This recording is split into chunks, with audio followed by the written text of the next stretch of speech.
तो आज हम बात करने वाले हैं एनटीपीसी ग्रीन आईपीओ के बारे में। ये आईपीओ करीब करीब 10,000 करोड़ का है और ये कंपनी एनटीपीसी, जो कि एनटीपीसी ग्रुप की सब्सिडियरी कंपनी है। इस आईपीओ में एनटीपीसी ग्रीन एनर्जी जो कंपनी है वो अपना टारगेट 60 गीगावाट का अचीव करना चाहती है बाय फाइनेंशियल ईयर 2032 तक। अब आगे चलते हैं, नेक्स्ट स्लाइड में देखते हैं कि ये कंपनी आईपीओ क्यों लेके आ रही है। The main reason of the IPO is to repay the और प्रीपे द बोराइंग्स, जो इन्होंने आउटस्टैंडिंग्स खड़ी कर रखी है उनको पे करना है। फर्स्ट ऑब्जेक्टिव यही है। दूसरा, जो पैसे बचेंगे वो जनरल कॉर्पोरेट पर्पज में यूज करेंगे। थर्ड, हम चलते हैं इस आईपीओ के बारे में, इस कंपनी के बारे में जानने के लिए। ये कंपनी जो है NTPC green Holi own subsidiary है एनटीपीसी की, जो कि एक महारत्ना कंपनी है, पीएसयू है। और ये एनटीपीसी अगर पीएसयू है तो ये एनटीपीसी ग्रीन उसकी सब्सिडियरी होने के कारण ये भी एक पीएसयू ही है। दूसरा, इस कंपनी का मेजर जो पोर्टफोलियो है वो सोलर और विंड के अंदर है। तीसरा, ये कंपनी जो है इनका करंट पोर्टफोलियो जो है अभी 14,696 मेगावाट का सोलर एनर्जी का है प्रोडक्शन, एंड विंड एनर्जी दोनों एज ऑफ 30 जून 2024 को है, with diversification across geographies and offtakers. इन बहुत सारी जोग्राफीज में ये इनके प्लांट सोलर के लगे हुए हैं। एज ऑफ जून 30 2024 कंपनी के पास 15 ऑफ टेकर्स हैं across 37 solar projects and 9 wind projects. तो ऑफ टेकर्स मतलब जो इनको जी किसी और के लिए वो प्लांट लगाते हैं और उन्हीं को बिजली सप्लाई करते हैं, वो ऑफ टेकर्स होते हैं। कैपेसिटी जो इनकी करंट पाइपलाइन में है वो 10,975 मेगावाट की है।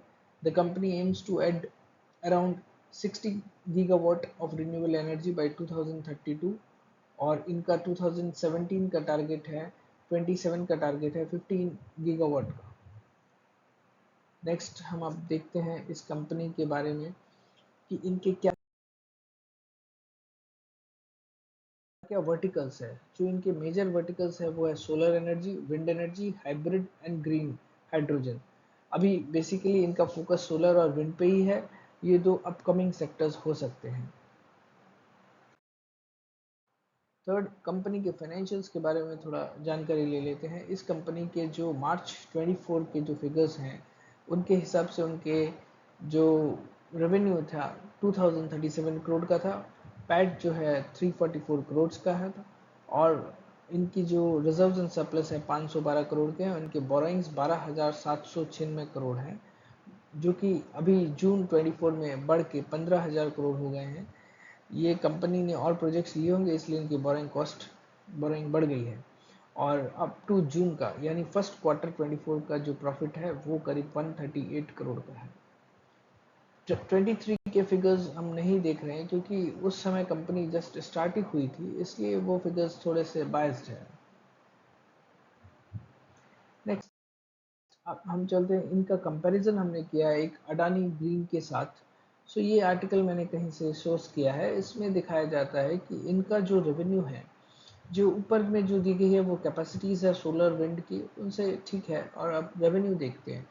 सो फिजिकल ईयर 23 का देखते हैं, 1696 था, जो कि 24 में फाइनेंशियल ईयर 24 में जो हुआ है 19,625 मिलियंस। ये फिगर्स मिलियन में है, so we take it at 1962 crore का रेवेन्यू था, जो कि अडानी का करीब करीब था 9,220 करोड़ का।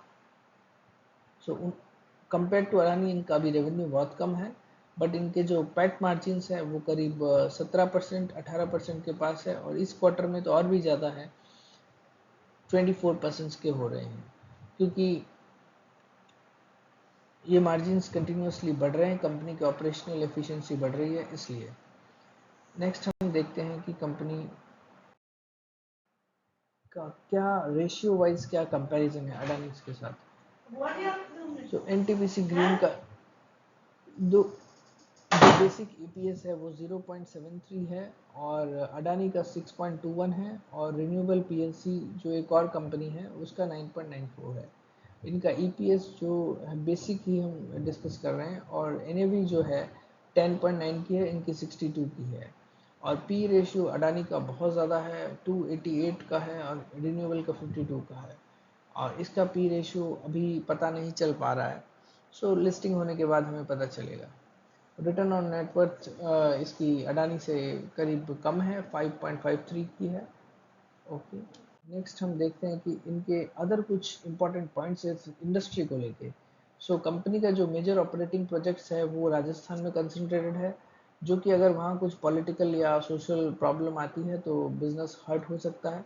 सेकंड की सोलर जो आउटपुट होता है कंपनी का, जो मानसून आती है बरसात के टाइम पे, वो डिक्रीज होता है क्योंकि सनलाइट कम होती है और विंटर में और समर्स में ज़्यादा होती है, तो इस समय प्रोडक्शन ज़्यादा होता है। सो ये एक तरीके का सीजनल बिजनेस है जो सीजन पे डिपेंड करता है। विंड एनर्जी में भी सेम है क्योंकि लो विंड चलती है जनरली अक्टूबर टू मार्च के अंदर, and during increase high wind season आती है विच अप्रैल टू सितंबर तक जो होती है। So typically revenue is the lowest from June to September, जो उनका जो सेकेंड क्वार्टर है अप्रैल में जून के बाद का, जो जून जुलाई अगस्त सितंबर, ये जो 4 महीने हैं इसमें लोएस्ट रहता है और हाईएस्ट रहता है मार्च जनवरी टू मार्च में। Q4 में इनका रेवेन्यू काफ़ी अच्छा आता है कंपेयर टू Q2। नेक्स्ट हम चलते हैं कि I would like to thank all of you for watching this video. Please like and subscribe if you really like the information. Thank you.